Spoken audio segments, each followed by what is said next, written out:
Good afternoon. Good afternoon, everyone. Several of you are jumping on. Glad to have you today. It is stormy in the Tampa Bay area. Don't know how it is in your neck of the woods, but feel free to drop in chat where you are joining us from, and maybe tell us a little bit about your furry family members if you would like.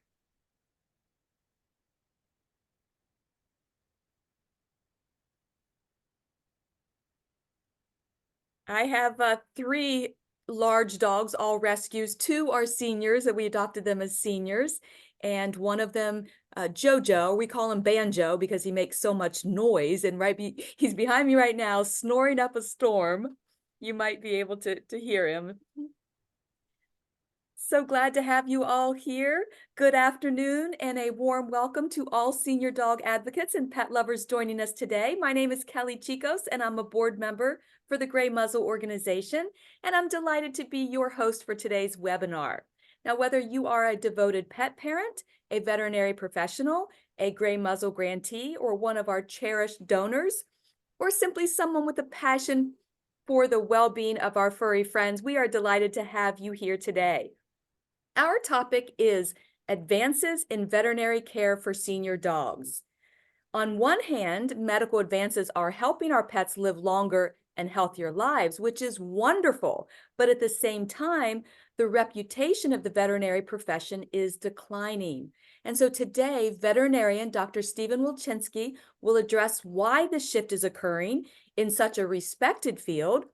He will explore the medical and technological advances that have improved our pets' lives and discuss the impact of corporatization on veterinary medicine. A quick background on the incredible Dr. Wolchinsky. He has worked at Rocky Gorge Animal Hospital in Laurel, Maryland since 1987. He enjoys all aspects of canine and feline medicine, but has special interest in internal medicine, cardiology, diagnostic imaging, and many other cutting-edge advances. In 2017, Dr. Wolchinsky was the recipient of the very first Boehringer Ingelheim Cardiology Pioneer Award in recognition of all veterinarians and specialists who care for dogs with congestive heart failure and help those dogs have the opportunity for better days and longer lives. What an incredible and well-deserved honor. Dr. Wolchinsky is the Laurel City veterinarian, as well as a beloved member of the Gray Muzzle Organization's advisory board. Now, as you are listening to Dr. Wolchinsky, please feel free to drop any comments or questions that you have in chat. And Amanda Grant, our executive admin for the Gray Muzzle Organization, and myself will be monitoring the chat, and we will save some time at the end of our webinar today to address your questions and your comments. So without further ado, please join me in giving a warm virtual round of applause to Dr. Wolchinsky. Thank you so much for being here today, for sharing your expertise with all of us. Well, thank you very much. I really appreciate it. And as I always say, Gray Muzzle is an amazing organization. You save so many pets and you live your values. You've been doing it for a long time. And everybody in the veterinary field appreciates that. And all the furry friends, and especially since they're senior furry friends, which is so hard to get adopted out. It's remarkable work you do. So thank you. And it's an honor to be here with you. Thanks to everybody for joining. Thanks for inviting me. I really appreciate it. This is two topics that I am passionate about. Innovation in veterinary medicine, I love. There was an innovation for a long time. We'll talk about that. And then the corporatization of veterinary medicine, which is complicated. And I think it's important that everybody out there who doesn't know what's going on in the veterinary field should have a better ideas so they can make decisions on what they want to do with their own pet's care.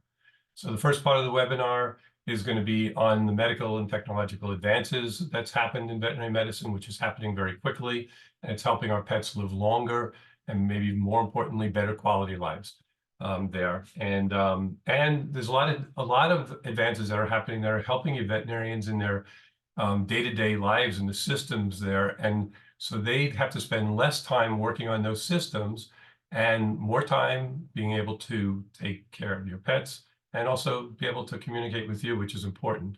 And we'll talk about some of those advances as well. We're going to talk about monoclonal antibodies, preventative care, cancer, arthritis, allergies, heart disease, infectious diseases, artificial intelligence, scribe software, and lots more. In the second part, we'll talk about the corporatization of veterinary medicine and how it has impacted the industry, and how in some ways it's helped veterinary medicine, and in other ways it's caused some issues with veterinary medicine. Um, so let's start before we begin. I wanted to shout out, this is interesting. This happened about a week or so ago, I believe, in Virginia.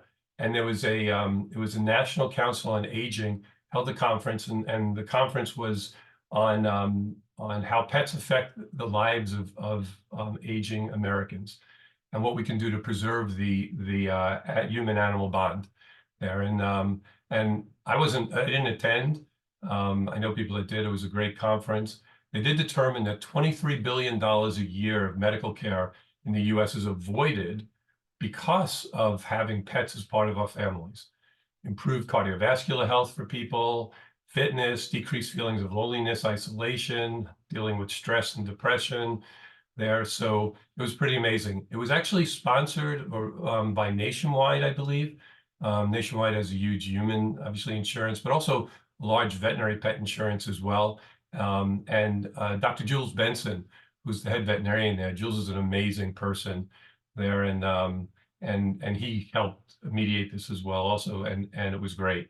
That 23 billion is a big number, and we'll come back to it a little bit, because to me I'm a big advocate of lobbying to do something to help fund our pets' healthcare, tax deductible wise. We'll talk a little bit about maybe HSA, FSA type of program for pets' healthcare out there as well, because look what pets are doing. It's the least we can do, and because things are becoming a lot more expensive because of technology, it would be nice if we can help and do that as well.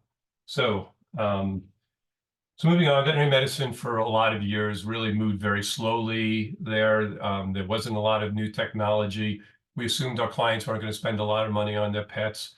And so the newest, latest therapeutics and diagnostics really wasn't introduced in veterinary medicine there. But that all has changed right now, and the veterinary world is changing rapidly. So as we all know, slowly, steadily over the last 15 years or so, pets have become part of our families, and people are spending a whole lot more money on their pets. And some of this is because the change in attitudes that we have over our pets, and some of it's because of the change in demographics of pet ownership itself in this country as well. One of the changes, we see a lot more people in retirement are having pets.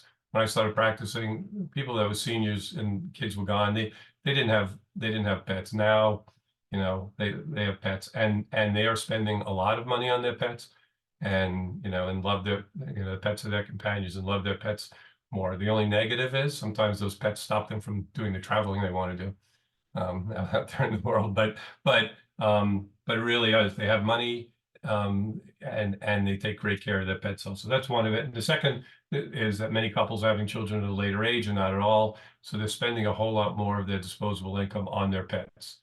So this is great for pets. Pets are getting better cares. The pharmaceutical companies, technology companies see this, and they're spending the research and development money to develop innovations to really help these pets. Problem with some of this is that it all comes at a cost. The affordability of veterinary medicine is waning. There's a lot of income inequity in veterinary medicine. It used to be that the middle class would spend most of the money in veterinary medicine there, and now it's not always affordable. And some of the innovation that's happening is causing this increase. So, it's hard because we don't want to not have the innovation, but we have to find a way to be able to fund this and pay for this so our pets can get the best care. So, how do we do this? There's a couple of suggestions that I would have, being in the field for so long.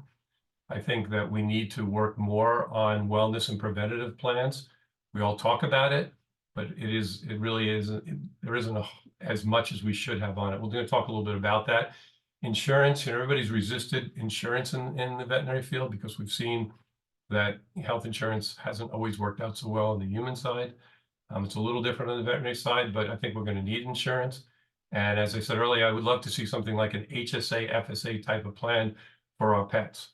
I'm not sure the government would ever allow it. I was thinking maybe a progressive state would allow some tax deduction in pets. They'd attract all the great pet lovers of the world to come to their state. So that'd be, I'd want to live in that state. So it'd be interesting. I would suggest that Gray Muzzle maybe reach out to Jules Benson nationwide. He's a wealth of information. And if you haven't done a webinar on insurance, really should. I'm happy to help reach out to him for you or with you as well too, because it would be really valuable to listen to him. So he'll let you know what's going on and what the reality of pet insurance is in this country.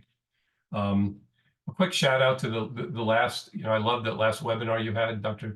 Kate Ealing on the Dog Aging Project.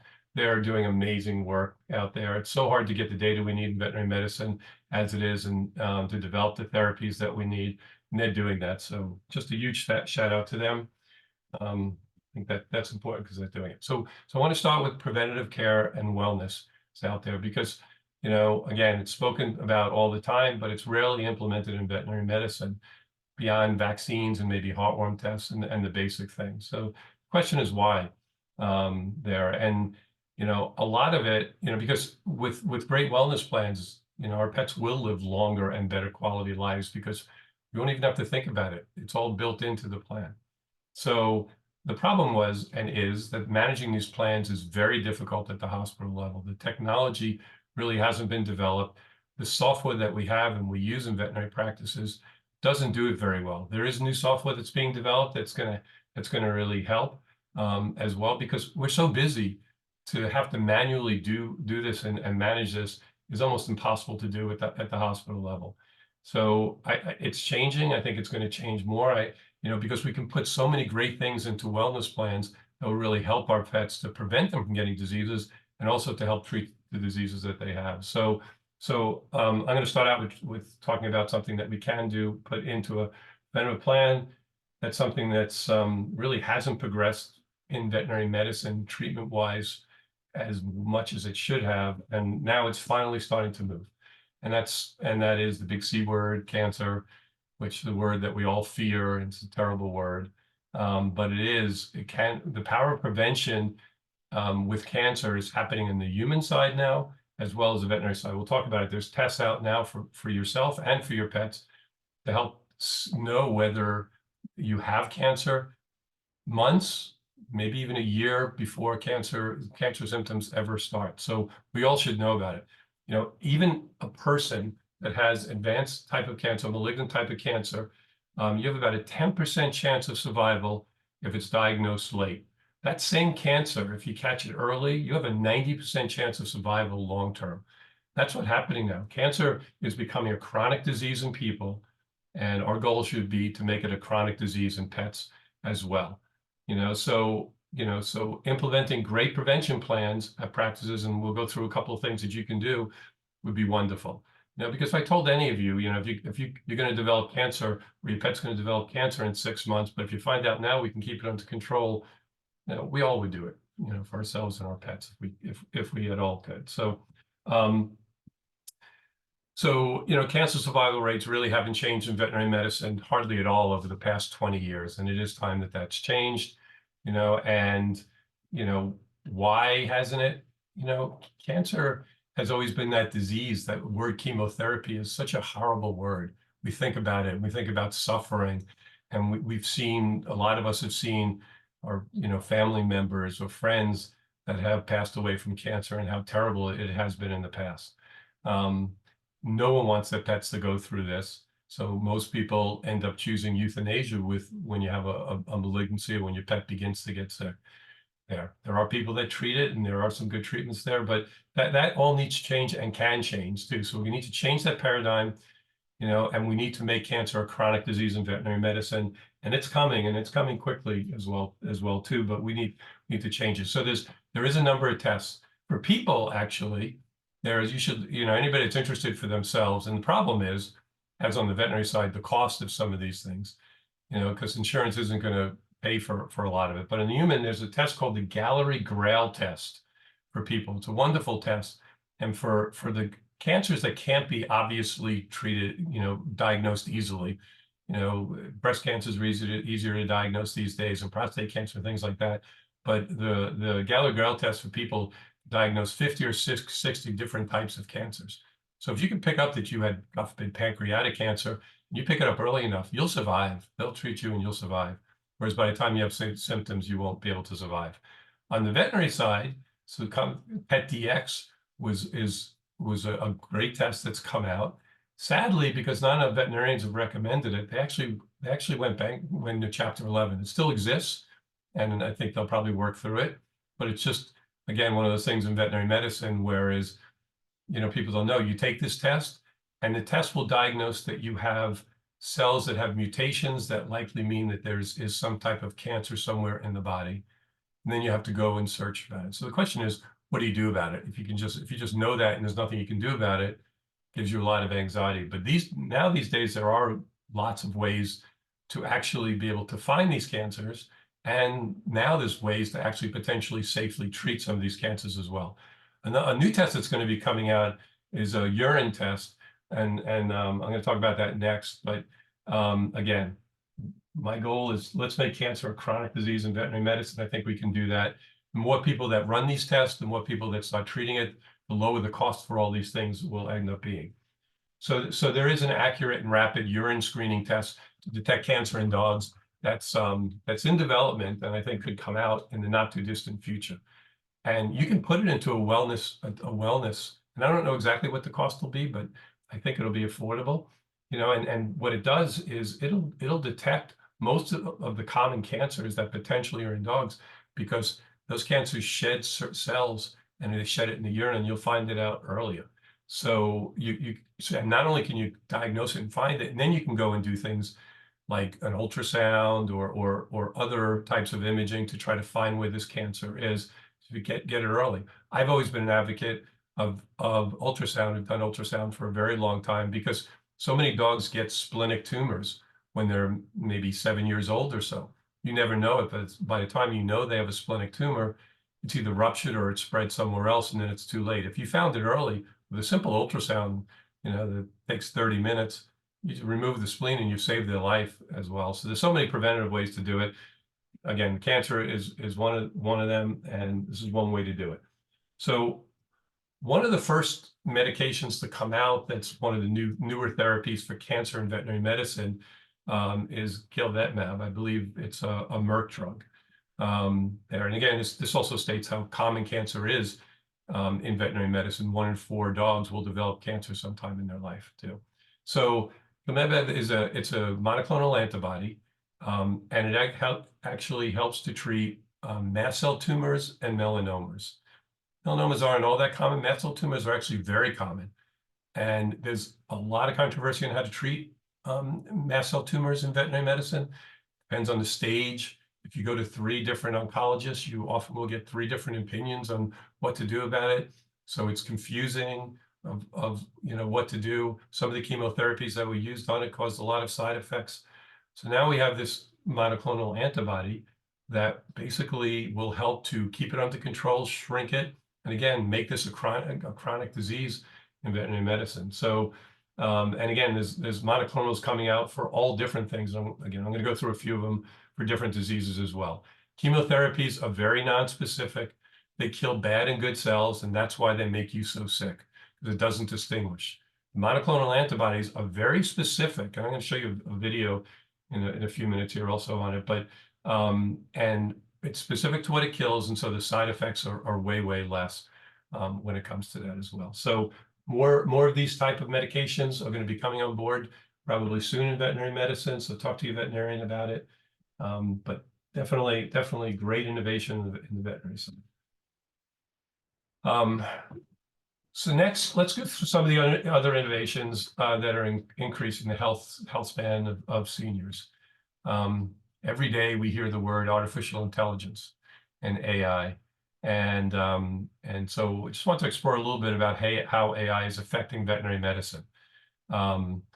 Everybody's worried about AI. They think it's the end of mankind, that it's going to take over, finally the evil, that's not going to listen. I don't know if you've seen those commercials on TV about it as well also. And it's obviously mostly untrue. You know, it's a transformative technology, just like the internet was, except this is moving way faster than the internet. It's remarkable. If anybody hasn't used it, I mean, you can get ChatGPT 3.5 for free. You should use it in your everyday life to do things. It's incredible. You can ask ChatGPT to do something pretty simple. It will create something. If you want to create a document or do something, it'll create it, and you can go in and edit it. It's amazing how well it works. But in veterinary medicine, it will do a lot of things. It's going to help us create cures for diseases. Right now, we're using it to analyze medical images. There's a program out there that every radiograph or X-ray we take, it will actually earmark abnormalities in every digital radiograph within 2 minutes, and it says what it thinks is wrong. Again, you know, you need a doctor to make sure that it's correct. You know, we're not letting it diagnose things, but again, it's remarkable. And you know, we're humans; we miss things. So having this technology to really help us diagnose things is really a savior. And it's getting better and better. The more data we have, the better it is. Also, um, AI is assisting in treatment plans, telemedicine, wearables, scribe software that we'll talk about in a little while, and drug development, education. You know, it's really remarkable. So again, let's not be scared of artificial intelligence. It's going to affect all of our lives. It's going to affect all of our jobs. So like anything else, we need to embrace it. You know, evolve or perish was a motto of our hospital, and it's the motto in life. Because if you don't change, you know, you're not going to really survive, and things will go without you. So AI is one of those things that's going to change our world as well. Librela is another relatively new medication. It's been out for a few months now. That's remarkable. It's come out from Zoetis. Zoetis is one of the leaders in developing monoclonal antibodies and immune therapies in general. And Librela is really helping our senior pets. And I'm going to play a video on this in a second if I can. We'll see if this works. But you know, as the Aging Project lecture taught us, and many of the human studies, chronic inflammatory diseases speed up aging and causes all sorts of other issues. And most of the chronic inflammatory diseases that we see in veterinary medicine are the most common things we see. They're allergies, atopic dermatitis. You know, it's probably the most common thing beyond wellness visits that I see in practice as well. And arthritis, which is terrible. Now, for arthritis, we've had therapies for arthritis. In the early days, people use steroids. They work relatively well, but we all know there's terrible side effects to steroids, and we don't want to use them, you know, for that. Then they developed non-steroidals in veterinary medicine, which was amazing, the Rimidils of the world and all that. But they also had potentially lots of side effects, affected the kidneys and the liver. Well, now Librela is actually a monoclonal antibody that helps block the pain response from arthritis in dogs. It's an injection that's given once a month, and it's pretty remarkable. So let me see. I'm going to see if this video works here. So this will just show you a little bit about how it works. It's a little technical, but I think it's kind of cool to try to understand this.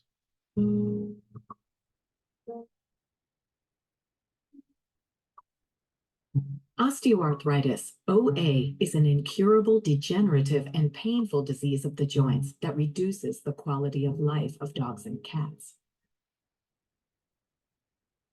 OA is often initiated by abnormal cartilage breakdown and the release of pro-inflammatory mediators. The degenerative process extends to all affected joint tissues, culminating in pain and joint failure. Pain signals are generated in the joint, transmitted into the spinal cord via the dorsal root ganglion, and then to the brain, where they are perceived. Modulation can take place at many levels, especially in the periphery and spinal cord. OA pain is a complicated process mediated by many factors, including prostaglandins as well as nerve growth factor, NGF, a signaling protein that is produced by injured tissues. The binding of NGF to TrkA pain receptors present on peripheral nerve endings activates the signal and increases overall sensitization to local painful stimuli. After binding, NGF-TREC-A complexes are internalized and migrate to the nerve cell body. There, the complexes direct activities that alter the function of the nerve and sensitize it to pain stimuli. This responsiveness may lead to central sensitization, making pain more difficult to manage in your patients. NGF also binds TREC-A on inflammatory cells, inducing the release of pro-inflammatory mediators and more NGF, feeding the vicious pain and inflammation cycle. Despite how common OA-associated pain is in dogs and cats, it often remains under-recognized and undertreated. There is a need for a treatment that, by targeting the mechanism more specifically, effectively relieves OA pain while better avoiding unintended effects. Monoclonal antibodies, MABs, are highly specific immune system molecules that can be used therapeutically to target and neutralize molecules involved in disease. Studies have demonstrated that the anti-NGF monoclonal antibody is an effective analgesic for targeted and sustained relief from OA pain. Anti-NGF MABs are individually designed to target NGF in different animal species. Anti-NGF MABs prevent NGF from binding to and activating TREC-A receptors, blocking the pain signals. The previously sensitized nerves return to a more normal function, helping pain regulation in the peripheral and central nervous systems. So, it's pretty remarkable because it's so specific, for a species and to treat a certain disease. And now they're discovering monoclonal antibodies for so many different things, and it's really helped. We're using this in our practice, and with remarkable results. And again, there is one for dogs, and there's actually also one for cats as well. The other thing that we see a lot that causes inflammation is allergy, and the allergic disease is terrible depending on where you live in the country. And spring and fall are the worst times. A number of years ago now, Zoetis also came out with a great therapy called Apoquel. Apoquel is a kinase inhibitor, and it blocks interleukins. So it does similar what monoclonal antibodies do, but a little bit differently there. And it's a little more nonspecific, so it can suppress the immune system a little bit.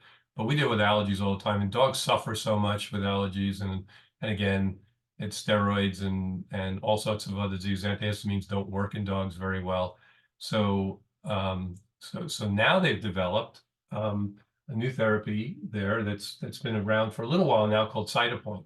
Again, a monoclonal antibody also that actually is very specific for the interleukin and blocks allergies in dogs, and it's really remarkable on how this works too. And it's an injection that's given once every 30 to 60 days, depending on the dog, and it's changed dramatically the quality of their life, and they're doing so much better, and they don't have to live on steroids or other things. If you go to the dermatologist, they'll try to allergy test. They give injections to try to desensitize, but that it often doesn't work. And if it does, it takes months to years sometimes before it works. So most people don't follow through with that. So again, another example of great technology, because we're willing to spend more on our pets, and pharmaceutical companies are willing to develop these drugs that cost lots of money to develop, and now they're getting a payback on it as well. Again, Zoetis is a leader in this technology. Zoetis has been a great company, Veterinary. There's actually a spinoff of Pfizer there, which is why probably they're a leader in this technology. They probably got a lot of the technology from the human side in Pfizer as well, and they've taken it over to their side. But Zoetis really is a remarkable company that helps veterinary medicine. This talks about a few of their other products as well, which is great. Another example of a great product on the heart side there is something that treats cardiac disease. And obviously cardiac disease is something that I'm passionate about. Forever we had a hard time. It was often Dobermans. Dobermans have a genetic predisposition to cardiomyopathies, where the muscle of the heart, just from a genetic standpoint, releases some proteins, and the muscle heart really just begins to thin out like paper. It can't contract, and the heart sort of, basically dies. And once we diagnosed Dobermans, they often passed away very quickly, and it was terrible their lungs would fill up with fluid. They couldn't breathe. It was awful. It was really awful. Boehringer Ingelheim came up with an amazing medication that called pimobendan under the brand name Vetmedin, which changed everything. Initially for dogs with cardiomyopathy, so dogs like Dobermans and Matses and other large breeds would get it at times as well. But now it's used in lots and lots of dogs because many dogs get mitral valve insufficiency. And mitral valve insufficiency, where the valve isn't working right, when the valve isn't working right, the blood flows in the wrong direction. And so it backs up into the upper part of the heart. Eventually the upper part of the heart fails and it goes into the lungs and they go into heart failure and lungs and it fills up. Now we're using the same drug in dogs, and it actually helps to keep that muscle from failing. It keeps the blood flowing in the right direction so it doesn't back up. And it's remarkable how many dogs save.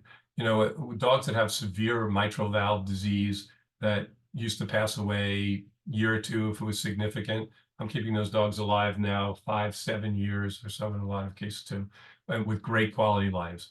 Dobermans are living 3, 4 times as long as they did before. Also, it's used as a prevention in a lot of cases. You can do an echocardiogram, an ultrasound of the heart, see Dobermans that are more likely to get this, start them earlier on this medication at some point, and it really slows the progression down. And again, and those dogs are living years and years. So really remarkable. Again, another example of innovation that's really helped, and Vetmedin is the drug that does that. Canine parvovirus. Parvovirus is something that is awful. We've in the veterinary field, you know, we all hate it. By the time a dog comes in and it has parvovirus, you know, we can support them. We put them on fluids, secondary antibiotics, and all that. But there was very little we can do in a lot of these cases. If, you know, the parvovirus destroys the white blood cells, when the white blood cell count down well enough, they would just kind of fade away. And to see a puppy die like that is just awful. So now Elanco has developed a canine parvovirus monoclonal antibody. Remarkable. So when they come in the hospital, if you use this early, you will destroy the parvovirus, not allow it to attack those white blood cells. And now we're curing all these dogs with parvovirus that come in if we're able to treat this. So again, another example out there of great innovation there with, and we're lucky we have great pharmaceutical companies, Boehringer Ingelheim, Zoetis, Elanco, and many others out there that are doing this work also. So lots of great innovation that's going on in the veterinary side. Another thing that's going on in veterinary medicine that's great is Lyme disease, canine Lyme disease. Lyme disease in general, it's really not different from the Lyme disease that we see in people. It's the same organism, but we're sort of ahead of people in this case for 2 reasons. One, there are great diagnostics now. IDEXX Labs, IDEXX has a SNAP test that we use, and we can diagnose if a dog has been infected with Lyme disease. It doesn't tell them if they have it, to see whether they're positive or negative on Lyme disease. So we know that way earlier, and we can treat it earlier, often before they have symptoms, to try to prevent them from getting symptoms. More importantly, we have vaccines, and there's a number of good vaccines out there for Lyme disease. My favorite actually is the Boehringer Ingelheim vaccine because it's not adjuvanted and very safe. You give the vaccine to the dog before they're ever exposed to the tick that's carrying Lyme disease when they're young, and in most they'll never get Lyme disease. It's got an over 90% efficacy on it. It actually works by vaccinating. It actually works on the tick more than it works on the dog. When the tick takes a blood meal in after it feeds on the dog, it actually kills the Lyme organism inside of the tick as well. So it's important to get this vaccine early. But you know, if you get this in, we're not seeing Lyme disease in these dogs that are vaccinated. And Lyme causes so many different diseases. And tick-borne diseases are awful because now we're seeing, because of the climate change, we're seeing different diseases. We're seeing anaplasma, coming into our area in Maryland, which it never did before, because the tick really lived in Texas and never came to Maryland because of how warm it's getting. It's changed. So preventing things, tick-borne diseases is really important. The other way to do that is using products like NexGard Plus or Simparica Trio is the other one. And these products are amazing because now it's one and done. It is one pill once a month. It takes care of most of the internal parasites that your dog will get. It prevents heartworms, and it prevents fleas and ticks, and works remarkably well. One pill per month. It's great. And again, by being on the prevention and not letting them get it and treat it when they have it, it's made a huge difference as well. It's interesting. It's even actually come down a little bit in price now that it's an all-in-one pill too, so it makes it actually more affordable. But another thing you could do, because it does get expensive to use a combination of everything that you have to do, but if you put it into a wellness plan or subscription plan and you pay it monthly, because most veterinarians they're not charging interest on any of that or anything like that too. It's a way that you can protect your pet and keep your pet protected, and they will live longer. There's a reason why our pets are living way longer than they used to live before. Moving on, now we're on, as far as the systems go in veterinary medicine, there's a number of different softwares now that will actually help us take notes. So we spend so much time when we're in front of you. You want the veterinarian to pay attention to your pet and to what you're saying. But Scribe software is amazing. This is one of them called Scribe Note stuff, and it listens and creates the soap, which can be edited. So now the veterinarian will have time to be able to talk to you, examine your pet better, get the information, not as you're speaking, trying to type notes into the computer and doing all these things that we all hate because we don't know if they're paying attention or not or what's going on. So these are coming on quickly in veterinary medicine, and so softwares are adopting them, and it's great. It's going to change veterinary medicine. So you should encourage your veterinarian to look into using it. Veterinarians that use it love it, and it's amazing how much they understand. We had a relief veterinarian that came in, I believe was from Korea, and his English was okay but not great. It was amazing. That Scribe Note actually was able to listen to him and the client and created amazing soap notes. So definitely something to keep an eye on and see. Then we have telemedicine. Telemedicine is interesting in veterinary medicine. We're still struggling with how to make this work on it. It's obviously difficult with patients that the patient itself can't talk to you. And so much of what I diagnose in veterinary medicine has to do with using my senses of, by listening and seeing and smelling and doing all that kind. It's hard to do that over a screen as well. For rechecks, this is good. For education, this is good there. And they're coming up with different reasons. It's great for marketing for veterinary hospitals as well also. So everybody thought it was going to be wonderful because during COVID, obviously, people weren't able to get into the veterinarian. So that's when everybody adopted this.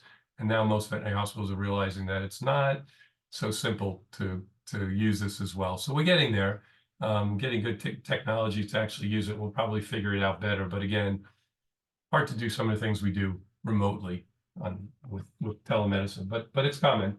There are more great new products. The FDA has launched the Animal and Veterinary Innovations Agenda, AVIA.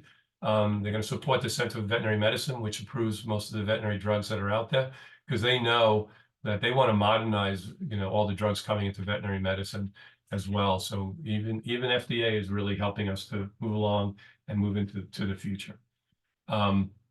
Whoops. No, hang on. If I can. Yeah, there we go. I didn't want to miss out on my one kitty slide for you as well. I realize we're talking senior dogs mostly today too, but we didn't want to forget about this kitty. Just real quick, 3 things about cats, that innovation that I wanted to mention, because a lot of us have cats as well as dogs. FIP, killer disease. Nothing you can do about it. Since I've been practicing, FIP is a coronavirus. It's a virus that we had no treatment for. It attacks the own body's tissues. Cats die horrible deaths from this coronavirus, and it's contagious to other cats around. So it was awful. We finally have a treatment for FIP that actually works, that's out there. It's actually the same thing as a treatment that was developed for COVID in people, because COVID's a coronavirus as well. So it's really remarkable. So basically the same medication that's in remdesivir was there, but the manufacturer of remdesivir wouldn't get it approved for cats for a couple of reasons. One, They didn't have enough of it during COVID anyway. It's difficult to get the approval on it, do it too. So others have actually gone ahead and done that. And now there are distributors that are carrying basically that product. So if you have a cat that you're worried about that has FIP, if you're a veterinarian or if you're an owner, talk to your veterinarian about this. It's finally here. We've waited years and years and years. It's remarkable. Cats also have another Solensia. It's a basically like Librela I showed you, almost exactly the same thing, except it's a cat monoclonal that they have to treat arthritis in cats. Most people don't realize how often cats get arthritis, how painful they are when they're not jumping up and down on things anymore. Really often happens in their spine, close to the tail, and other areas. So great, we have that. An injection works remarkably well in cats too. And then new diabetic treatments. All cats are pre-diabetic. We see a ton of diabetes in cats all the time. That's why we probably shouldn't be feeding dry food to our cats, because cats should not be getting carbs. I always say Atkins diet. We should call it Catkins, not Atkins. It's not always great for people, but it is great for cats too. You really want high protein, high fat, low carbs. Low carbs is possible on it too, as well, to stop them from getting it. But when they get it now, there's new insulins that have been developed and new unique therapies for diabetes in cats. So if you have a cat that's diabetic, talk to your veterinarian, because there's great new, safer therapies that are making cats live longer. All right, we got through the first half of this there, and I'm going to get through. So the second half is sort of a passion of mine. So, the history of corporatization in veterinary medicine has been going on a long time. I don't know, VCA, Veterinary Corporation of America, you've probably all heard of VCAs, have been around for maybe 30 years there and buying hospitals. They actually tried to buy the hospital that I eventually bought at the same time I was buying it there. And thankfully the owner of the hospital sold to me and not them at that time as well. But it was interesting because they didn't make a whole lot of money in their hospitals. In fact, they went Chapter 11. And it was a little sad because a lot of the veterinarians back in that time took stock in VCA instead of taking money. And they went Chapter 11. All these veterinarians lost all their money. A lot of them ended up having to go back to work, and it was terrible.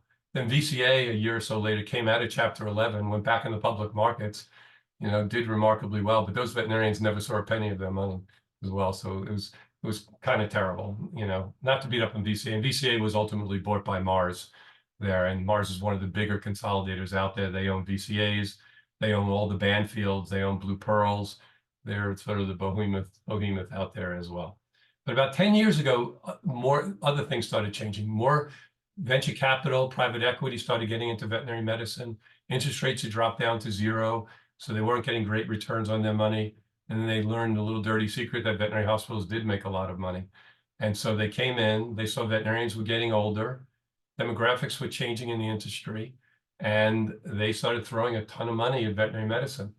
All of a sudden, veterinary hospitals started doubling. And so it was hard for older veterinarians to say no. They were getting older in retirement. Young veterinarians didn't have the ability to buy anymore because they came out of school in such debt that they couldn't buy even if they wanted to. And plus, younger veterinarians had a different view on things as well.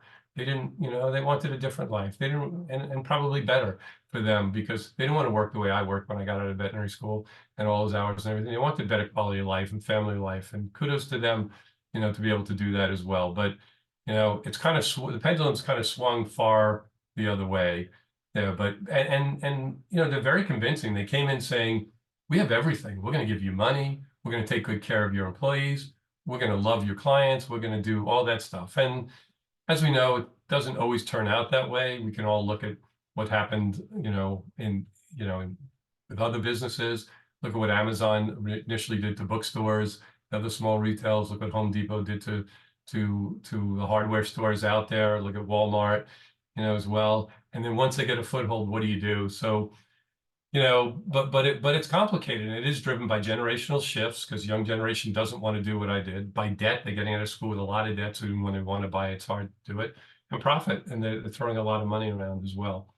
But we have to try to see, is this good or bad? There are good things that we're going to talk about in a minute, but private equity, what's their goal when they come in with their money? It's short-term profit, and those short-term profit tends in most cases to harm consumers, the veterinarians, and the pets in veterinary medicine. So, so anyway, so it's something that we want to talk a little bit about. There are a lot of pros.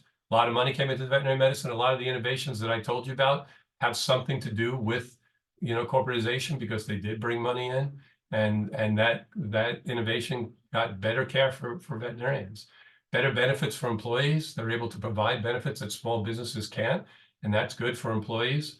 The exit strategy for veterinarians that worked so hard for all those years. And then there was efficiency and economy of scale. They were able to negotiate great deals from pharmaceutical companies because they had so many hospitals. So the problem is where that money went to. Sadly, it seemed most of the time that money didn't go back to the pet owners or anything. So, and they also helped the veterinarians. They didn't have to do all those administrative tasks that we all hated doing. They were the HR type tasks and those sort of things. But slowly, and they began to cause loss of personal touch in the veterinary field. They forced us into standardized procedures. The doctor-patient-client relationship was different. The veterinary staff, they were pressured into financial targets, so they had to work harder, faster, see more patients, and everything. In a lot of cases, job satisfaction went down. So it was difficult there. So the question is, can independent practices compete? Since large corporations, it's hard. The economy of scale is large. They often do own other businesses. They now do own the laboratory, so they feed all their patients, have to get their blood work done at their laboratories. They own insurance companies, so they're feeding the insurance companies. They own the digital radiography and X-rays and all those other things, and specialty hospitals. So they feed all that. So they sometimes could lose money or not make one dime on their hospitals and still make a lot of money. The independent veterinarian can't do that. So it's hard for them to compete. So that's some of what's going on the veterinary side as well. They claim that they don't have a large share of the veterinary world, but the truth is they really do. There may be more small hospitals, but they're small hospitals. They're 1-2 doctor hospitals. They own almost all the large veterinary hospitals that are out there right now. So they own way more of the providers and veterinarians that are out there in the market there, even though they don't own the majority. They own about 75% of specialty hospitals and maybe 40-45% of general hospitals right now in this country. People don't realize it, of really what's going on too. And it started good. It started like, we're not going to control anything. We're not going to make medical decisions. We're not going to do any of those things. And they didn't. They were great partners. They were wonderful there. And they gave you everything you wanted. They allowed you to invest in your practice and spend money that you never would have had to spend. But slowly and surely, they began to affect the decisions of hospitals. And what are private equity and venture capital beholden to? They're beholden to their investors and their stockholders first, not the pets or pet parents too. So it was about money, and it's really disrupted veterinary medicine because the people in veterinary medicine are very passionate about what they do. And they started seeing this. And so there's a lot of unhappiness in the veterinary world now. But again, they did bring a lot of money into the industry. They did innovate. So, and that definitely did help. So, so again, this is a difficult question that I think everybody should be thinking about and answering. They don't dictate medicine in the way you would think. This is interesting. So what they do is they actually make deals with certain companies and get better deals on things. And if you work in those hospitals and you don't use those products and you use what you think is best for your patients and pets, you don't make as much money, which means you don't get raises, you don't get good reviews. These sort of things are happening now. It doesn't happen all the time with every company, but a lot of it. So like it or not, corporate entities are controlling more and more veterinary hospitals and many peripheral businesses. EBITDA is more important than outcomes too often. It happened in human medicine, and sadly, it's happening in veterinary medicine as well. So, is there a chance, for veterinarians to win this battle? I don't know. I don't think the chances are actually very good. So, there are veterinarians that are unhappy, but in the end, it's very difficult for it to change. Some of it will depend on you, the pet owner, as well, to make those choices, to ask, the questions to veterinary hospitals to see who is controlling things at in the veterinary hospital, to see, and And there are people out there trying to help younger veterinarians that are entrepreneurial, funding them to be able to own their own hospitals and helping them doing this. There's 2 or 3 entities that I personally know of that are doing this, and hopefully that's what helps us, because there is a reason and a good reason for having corporate medicine. There are some benefits to that as well, but if they take over and totally control it, then they'll control pricing. The pricing will just go up higher and higher, and there'll be no competition, and things will happen in the veterinary side as well. So, questions: has corporate model made money more important than outcomes? Are vets being driven to increase the per client charge and decrease the amount of time they spent with clients? Is it only about an equity event? Because they do have to have an equity event if you're in these.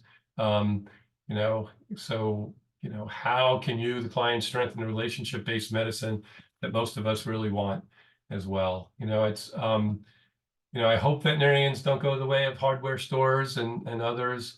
You know, I think that there's room for everything. And I hope we find a way to be able to do this. You know, we, you know, corporate ownership can bring efficiencies into veterinary medicine and, you know, and help the pet owners and pets. But I think we need to think hard about what's going on in veterinary medicine. Veterinary medicine's always been about, to me, when I was practicing a lot, you know, pets were my family, people were my family, you know, the hospital, the people that work in the hospital, and that seems to be going away. So I just want you to think about it, know what's going on in veterinary medicine, and I'm happy to have a discussion offline with anybody that wants to have a discussion with it.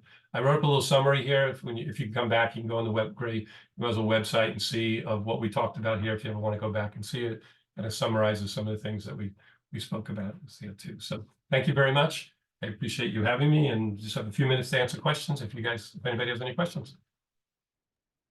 We did have a few come in, Dr. Wolchinsky, and thank you again. That was absolutely fascinating. Several of us in the comments were just saying that we were, you know, frantically taking notes because it was so jam-packed full of incredibly valuable information. And so, first of all, if I may take a moment to thank you for your service and your dedication to the field of veterinary medicine, and more importantly, to each and every pet that you so lovingly served. You can tell in the way you described things, you can tell in your approach that you, like most of the people in the veterinary medicine, but you're there because you care.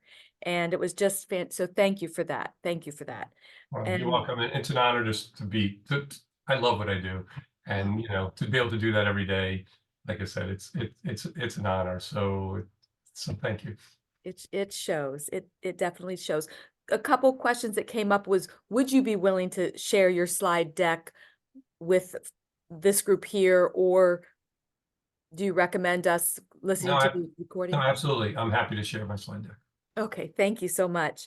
And a question came up a couple different times, mentioning the cost of veterinary care. And of course, we understand that those in the veterinary practice need to pay bills too, and you have career goals and things like that. Obviously, it also puts a hardship on people. What was mentioned was specifically senior citizens who are, yes, there's all these wonderful benefits to pet ownership for their own health and well-being. However, it is very difficult for people to, on a fixed income, to afford veterinary care, and often in a lot of instances. Do you have any suggestions, any programs that you're aware of that would be helpful? Sure. You know, it's hard to find external programs that help support that's out there these days. There used to be some, I don't know that any of them really exist, but I do think that this is where maybe independent veterinarians, you know, that one, they'll give senior discounts to people, you know, that are seniors, and I believe that they should be able to give senior discounts and military discounts as well to people that serve this country, to be able to do that.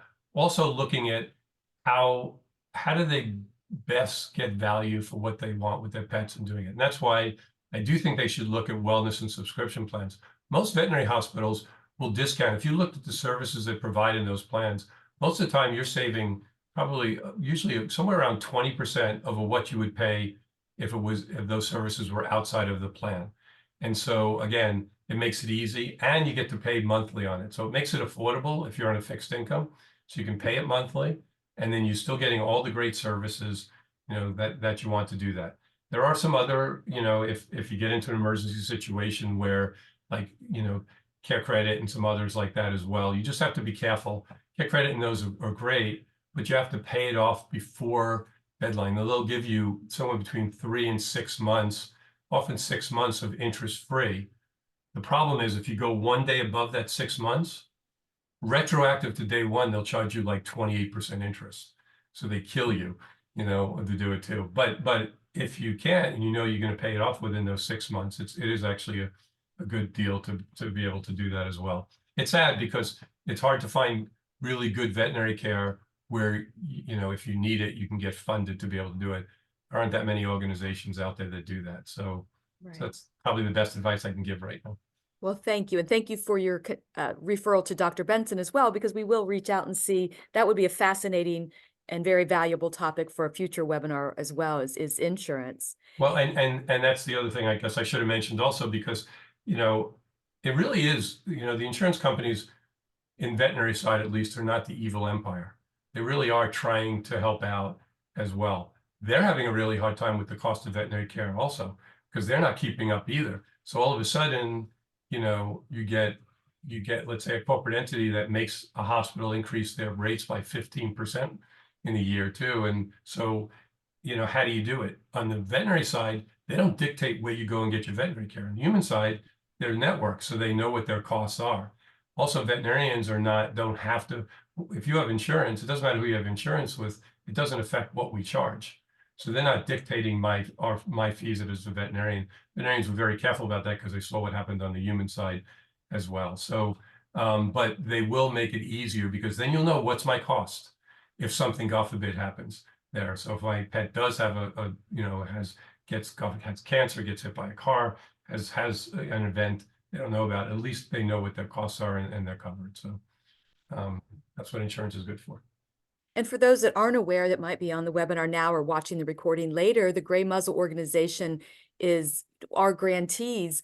The ultimate goal is to keep senior pets in their loving homes. And so a lot of our grantees will provide financial assistance or some sort of type of support for a pet parent who is in the unfortunate situation where they can no longer afford their pet. So they are looking at surrendering it to a shelter or a rescue. And oftentimes it's just worth inquiring, is reaching out to our Gray Muzzle grantees who could provide. There's a lot of wonderful, happy stories about that. So that's wonderful, and really amazing organization. Anybody that can really should, if they have money to give to pet care, they should give it to you. They well, really thank should. you. They really should. I mean, honestly, I see how every single person there works, and how the hearts of everybody that works, and the number of pets that get saved, especially senior pets, which is hard to save. So you guys, you talk about me, you guys are remarkable. So well, thank you. We can only do this life-saving work thanks to people like you, Dr. Wolchinsky, and the donors that are watching, and all of the wonderful employees and staff and volunteers at the shelters and rescues that are doing your work as well. So Eileen has a question. She says that she's heard that there is a higher than normal suicide rate for vets. Is the situation with corporatization one of the reasons? Is there some other underlying cause? That probably is nothing to do with corporatization. That's been a problem in veterinary medicine for a very long time. And I think there's a number of factors. One, what we have to deal with every day can be very difficult. So when it's end of life, and dealing with end of life all the time it's hard. We deal with all sorts of medicine. Unlike in human medicine, we're dealing with trauma, we're dealing with geriatric, not just the young puppies and the wellnesses and all that. And so, and then how the working conditions have been in veterinary hospitals have, most veterinarians were, old-time veterinarians were like, just suck it up and get back to work, right? In that case, corporatization maybe has helped, because they do look at it and they do have a lot of resources to help veterinarians that needs some help to get through if they're feeling that way too. They really are much more compassionate than the independent veterinarian ever was when it comes to that. So I will absolutely give them as well. The other factor is, I think veterinary schools often they don't choose emotionally the right person to be going to veterinary school in a lot of cases. You know, it's so hard to get into vet school now. You know, it's hard to get into vet school than medical school. You know, you need like a 3.9, a 4.0 to get into vet school in the U.S. too. So you're getting these people. You're not looking at their, are they emotionally going to be good for the profession or better the profession? I will tell you real quick, there are 12 veterinary schools that are going to be opening in the U.S. Over the next few years. AVMA a few months ago approved it all, and so with such a shortage of veterinarians out there, so it'll take a few years, but there'll probably be 1,000 more veterinarians a year that'll be graduating at schools too, which is wonderful. But it would be nice if somebody looked at that aspect. Is this person going to be the right person from both sides as a good veterinarian, and also is the profession going to be good to them as well? Because we've all known the suicide issue for 20 years, and it's been like that, and still we haven't changed it. So it's probably on us, especially, but corporatization, that's what money is going in to actually help that side of it. So Wonderful, wonderful. Compassion fatigue is real, and it's real. Yeah, it's certainly something absolutely real as well. And it's no more, like I said, we have to treat it that way. We've gotten better in veterinary medicine about it, but not good enough yet. Okay, and if we have time for one more question, so because Tracy asked if you can address the issues concerning the safety of the Sinestra collar for dogs. I think, I think it is safe. I think it does a good job. And I think in the right environment, I don't like any collar on a dog if there are young children in the house or somebody that has certain types of health issues, all that.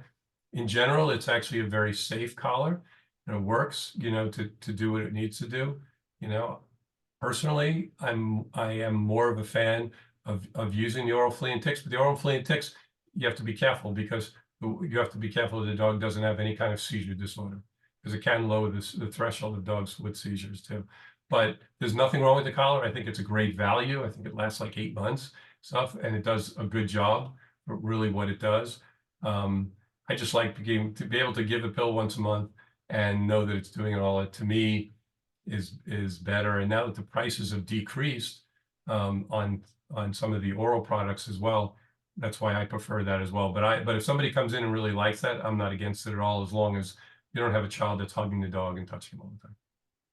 Okay, well, thank you. And I think that addresses all of our questions and comments in chat and in the Q&A section. And so, Dr. Wolchinsky, thank you again for this wonderful information, telling us about the latest in technological advances in the medications that are available out there, and how AI may revolutionize the veterinary world, and all the great innovations and advancements. Thanks for talking to us and giving us a well-balanced look at the corporatization. I think that was all very educational. We are again grateful for your service to our furry family members, and thank you for being a very important part of our advisory board at the Gray Muzzle organization. You're very welcome. Right. I appreciate it, and I will share my deck with you also. Thank you so much. And thank you all for taking the time to join us today. Thank you for your support of the Gray Muzzle organization and all of the shelters and rescues and sanctuaries that we also support. We couldn't do it without your donation, your support, your volunteering. So I hope you all have a wonderful afternoon, and we'll look to share the slide deck from Dr. Wolchinsky, as well as have a recording of this video available. Thank you all. Visit us at graymuzzle.org and have a wonderful afternoon. Thank you. Everyone. Bye-bye.